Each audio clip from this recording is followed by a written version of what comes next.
வணக்கம். பூண்டு சாத பொடி செய்ய போறேன். எப்படி செய்யறதுன்னு பார்க்கலாம். இப்போ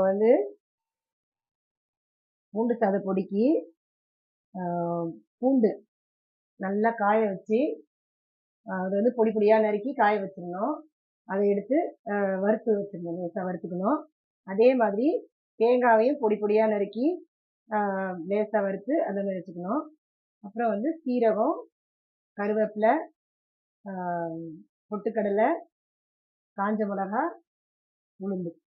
இப்போ பார்த்தீங்கன்னா இது எல்லாமே இதே மாதிரி லேசாக வறுத்து வச்சுக்கணும். பொடி எடுத்து வச்சுக்கணும் ரெடியாக. இப்போ இதெல்லாம் நல்லா மிக்சியில் போட்டு ஒரு அரை வச்சிடணும். இன்னும் ஆற வச்சுக்கணும். நல்லா வறுத்துட்டு நல்லா ஆற வச்சிடணும். அப்புறமா இது மிக்சியில் போட்டுருங்க.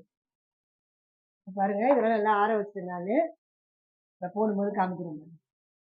ஃபஸ்ட்டு மிளகாயை போட்டுடலாம். மிளகாவுடைய தேங்காவையும் போட்டுடலாம்.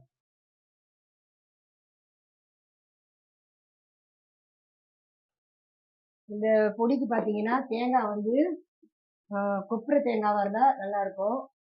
கொப்பரை தேங்காவாக கேட்டு வாங்கினீங்கன்னா அது எடுத்துட்டு நல்லா துருவிக்கணும். இல்லைனா நல்லா பொடியாக இது பண்ணி மிக்சியில் போட்டோம்னா நல்லா அது கெட்டு போகாமல் இருக்கும் இந்த பொடிக்கு. இல்லை ஓரளவுக்கு நீங்கள் முத்தின தேங்காவாக எடுத்துக்கணும். இளம் தேங்காய் போட்டிங்கன்னா அது நல்லா இருக்காது, சீக்கிரம் கெட்டு போயிடும். இந்த மாதிரி வெளியில் வச்சுக்க முடியாது பொடியை. அதனால நீங்கள் கொஞ்சம் நல்லா முத்தின தேங்காவாக எடுத்துக்கணும். இல்லை கொப்பரை மாதிரி தேங்காவாக வைக்கணும். இப்போ இதை அரைச்சிடலாம்.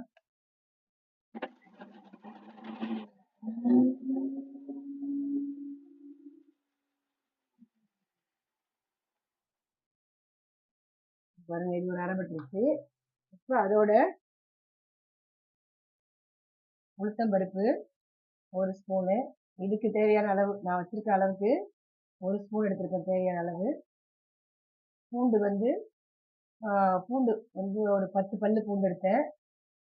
அதை குட்டி குட்டியாக நறுக்கி காய வச்சு வதக்கி எடுத்துருக்கேன். அதே மாதிரி பொட்டுக்கல்ல ஒரு 3 ஸ்பூன் அளவுக்கு எடுத்துக்கணும். ஒரு ஸ்பூனு உளுத்தம்பருப்பு எடுத்துருக்கேன், அதனால ஒரு 3 ஸ்பூன் அளவுக்கு பொட்டுக்கல்ல எடுத்துக்கணும். பொட்டுக்கல்ல கொஞ்சம் கூடயே எடுத்துக்கலாம். அப்புறம் சீரகம் ஒரு ஸ்பூன், கருவேப்பிலை ஒரு கொத்து, கூடையே உப்பையும் லேசாக வறுத்து எடுத்து வச்சுக்கணும். கல்லுப்பு. இப்போ இதை போட்டுருங்க.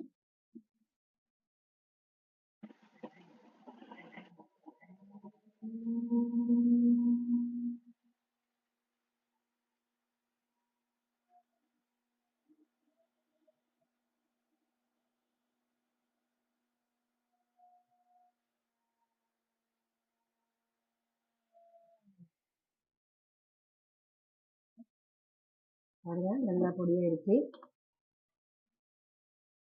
நல்லா எடுத்துடலாம்.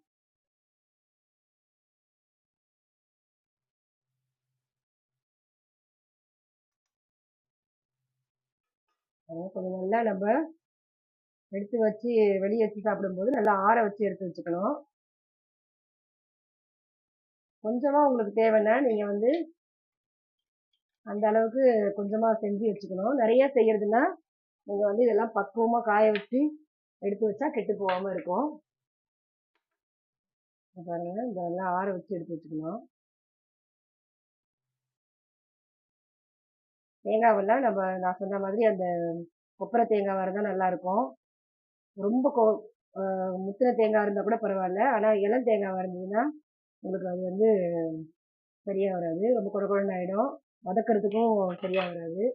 அதனால நீங்கள் கொப்பரை தேங்காவாக எடுத்து கொஞ்சம் வாங்கிக்கணும். வாங்கிட்டு குட்டி குட்டியாக நறுக்கிடணும். நல்லா ரொம்ப அப்படியே இதுவாக வாங்கிட்டீங்கன்னா கூட அரைக்க முடியாது, ரொம்ப கஷ்டம். ஓரளவுக்கு கொஞ்சம் மீடியமாக இருக்கணும். அந்த அளவு தேங்காய் வாங்கினீங்கன்னா உங்களுக்கு அரைக்க சௌகரியமாக இருக்கும்.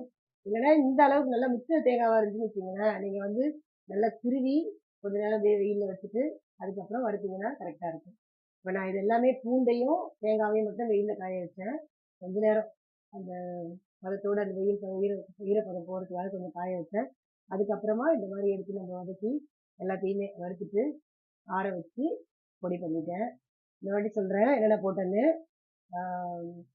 பூண்டு மெயினாக பூண்டு சாத பொடி. அதனால பூண்டு, அதுக்கப்புறம் உளுத்தம்பருப்பு 1 ஸ்பூனு, ஒரு 3 ஸ்பூனு பொட்டுக்கடலை, சீரகம், காஞ்ச மிளகா, அதுக்கப்புறம் கருவேப்பிலை ஒரு கொத்து, தேங்காய் தேங்காய் துருவல், உப்பு, அவ்வளோதான். இதை சேர்த்து நல்லா வதக்கிட்டு வறுத்துட்டு ஆற வச்சு பொடி பண்ணியாச்சு.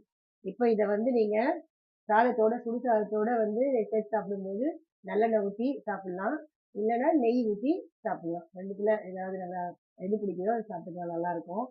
சூப்பராக இருக்கும் பூண்டு சாதப்பொடி. நீங்கள் செஞ்சு பாருங்கள். நாளைக்கு ஒரு சமையலோடு சந்திக்கிறேன். பாய்.